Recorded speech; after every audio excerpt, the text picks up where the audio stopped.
সুন্দরীদের selfie আর comedy অল্প স্বল্প। আজ থাকছে সবার জন্য থ্যাঙ্কস গিভিং এর গল্প।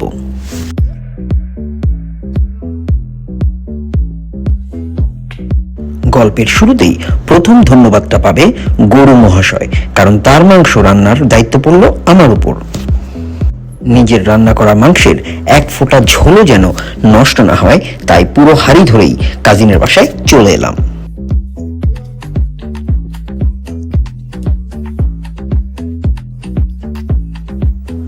দরজা খুলে আমাদের আসার জন্য প্রথম ধন্যবাদ জানালো মুগ্ধ। মুরব্বীদের ধন্যবাদ জানাতে গিয়েই দেখতে পেলাম ছোট খালামণি তিন্নিকে বলছেন কফি খেয়ে সময় নষ্ট না করে 3 নম্বর বাচ্চাটি নিয়ে নে। ক্যামেরা কিছুটা ঘুরাতেই দেখতে পেলাম আমার বাবা আমার দিকে এসে হ্যাট উঁচিয়ে আমাকে হ্যাটস অফ জানালেন। ওদিকে বাংলাদেশে থাকা বউয়ের থ্যাঙ্কস গিভিং এর শুভেচ্ছা না পাওয়ার কষ্টে অন্তরকে দেখতে পেলাম তার বাবা আমার পিছনে লুকিয়ে বসে থাকতে। ওয়েট আ মিনিট, এই ভাই সারাক্ষণ ফোনে কি করছে? এই পর্যায়ে শিশুরা আমাকে থ্যাঙ্কস গিভিং এর শুভেচ্ছা জানালো। শিশুদের থেকে এবার নজর একটু খাবারের দিকে ঘোরানোর পালা। খাবার টেবিলে এসে দেখি এ তো এলাহি কাণ্ড। পাস্তা, চিকেন, বিফ থেকে শুরু করে মজাদার সুস্বাদু স্টাফিং এবং সুইট কর্ন কোনোটাই বাদ যায়নি। কিন্তু হায়, টার্কি কই? টার্কির খোঁজে ওভেনটা খুলতেই দেখতে পেলাম সেখানে টার্কির বদলে ছোট ছোট স্লাইডার্স রয়েছে। দেয়ালে দেখতে পেলাম ওয়েলকাম মুভির মজনু ভাইয়ের ফটো এক্সিবিশন। ও না, এখানে তো আরো কিছু সুন্দর সুন্দর কিউট বাচ্চাও রয়েছে। আরেক পাশের দেয়ালে টানানো টিভিতে তখন চলছে মহানায়ক উত্তম কুমারের ছবি। সেই দেয়াল থেকে অন্য পাশের দেয়ালে চোখ ফেরাতেই দেখতে পেলাম একটি মজার কথা, never mind the dog, beware of the owner. পিছন থেকে মুন্না বলল, my wife is the dog.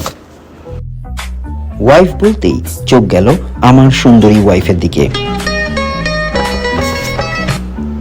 তারপর হিমেলের সুন্দরী ওয়াইফের দিকে, তারপর শান্তার সুন্দরী ওয়াইফ, দুঃখিত, শান্তার সুন্দর হাজবেন্ডের দিকে।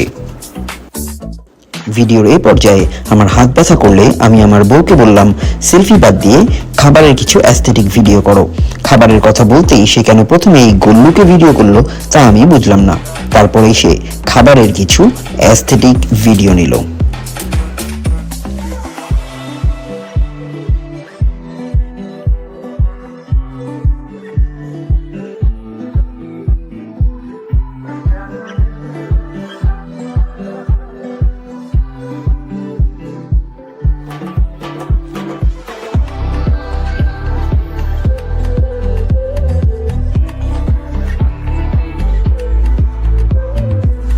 উল্লেখ্য, এই ভাই এখনো ফোনেই রয়েছেন।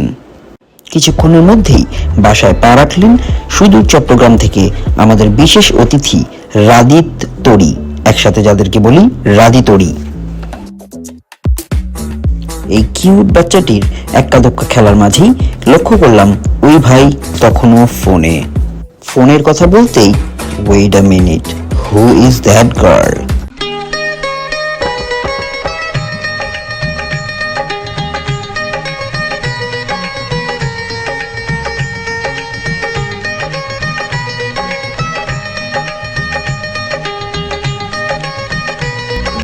টেক 100, ভাই আমার এখনো ফোনে।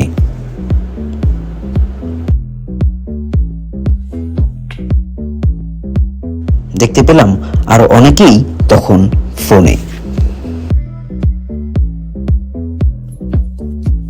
ভাইয়ার মনে হয় ছবিটা পছন্দ হয়নি। সারাক্ষণ ফোনের দিকে তাকিয়ে থাকলে পেট ভরবে না, তাই খাবারে মনোনিবেশ করলাম।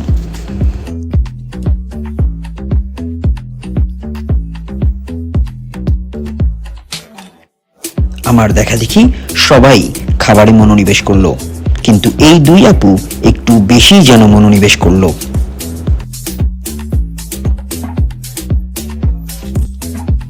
এদিকে আমার এই খালু তো মন, ধন, সম্পদ সবই নিবেশ করেছেন খাবারে। ওয়েট এ মিনিট, এই ভাইয়া অবশেষে ফোন ছেড়ে খাবারে মন দিয়েছেন। ইয়েস!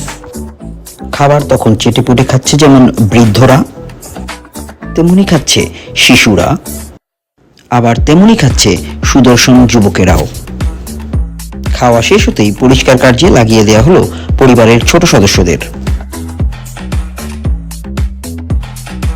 ওয়েট এ মিনিট, এই সন্দেহজনক গতিবিধির ভাইটি কখন আমাদের মধ্যে প্রবেশ করলো? এদিকে খাওয়া দাওয়া এবং ঢেকুর তোলার পর্ব শেষ হওয়ার পরেই ছবি তোলার পর্ব জোরে সোরে শুরু হয়ে গেছে।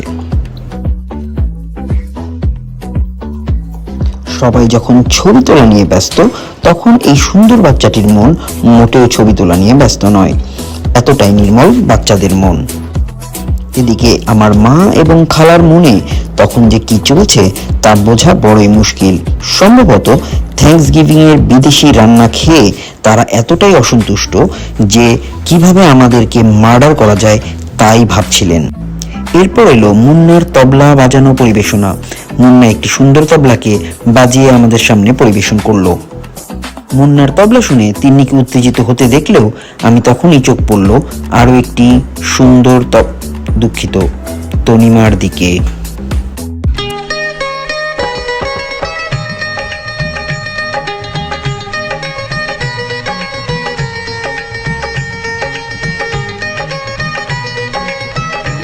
এদিকে তখনও খারাপ খাবার পরিবেশনার কারণে মার্ডার পরিকল্পনা অব্যাহত রয়েছে।